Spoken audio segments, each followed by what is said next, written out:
Ngayon, sino umiiyak? Si Senator Cayetano? Hindi! Senator Cayetano, nandun. Namamayagpag, SP na. Diba? Hanggang saan ka poproteksyonan? Si Senator Cayetano. Diba? Ginamit ba? Nagamit ba? Para sa sarili interes? O para kay VP Sara? Well, anyway, ginusto niya yan. Ginusto niya yan. Diba? Nagpauto ba siya? Nagpabitag ba siya? Sa ambisyon ni Senator Cayetano? Malamang, definitely ginamit dito ang pangalan ni VP Sara. Pero sabi ni VP Sara, wala siyang kaalam-alam daw. Bakit kayo naiyak, sir? Ha? Bakit po kayo naiyak? Tao lang ako. Hindi ako robot. Oh, ba't ka naiyak? Ginusto mo yan. Diba? It was your choice. It was your choice. It was your decision to be there.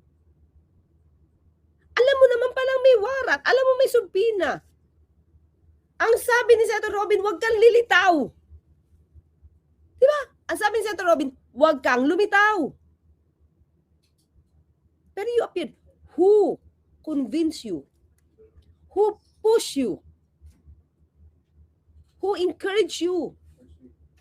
And who persuaded you? Alan Cayetano? Kahit hinabol-habol ka na dyan, pagdating mo dyan, pagod na hingal na hingal ka, may sugat ka, anong unan niyang ginawa? Ay, magbuta na dyan na, 30 na kami. 30 na, 13. Diba? Were you not used? Were you not used? Hindi ka ba ginamit? Hindi ka ba ginamit? Ngayon, naiiyak ka ngayon. Ask ko lang naman yon, di ba? Kanino bang interest ang naprotektuhan? Interest, ito na ang tanong natin. Interest ba ng bayan ang ipinunta mo dyan? Ba't ka pumunta? Interest nga nino ang pinoproteksyonan mo? Yun yung tanong. At isipin mo, am I protecting my interest o I'm protecting their interest? Ba't ngayon?